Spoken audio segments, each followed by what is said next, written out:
Laboratory exercise number 3. Dito po sa lab 3, meron po tayong dalawang integer na integer o at integer I. Sa do po at for o, ang value po ng o ay equal to 1. And if o is less than or equal to 10, magdadagdag po yung o.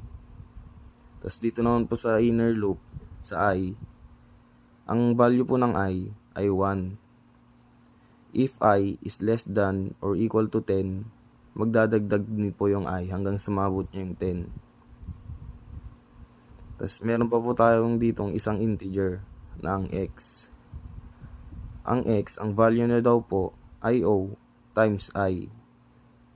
Tapos pagkatapos po nun, isi-see out na po yung x na naka-table. Sa while naman po, habang yung I is less than or equal to 10, pag naabot niya na po yun, tsaka po mag-i-end. Ayan.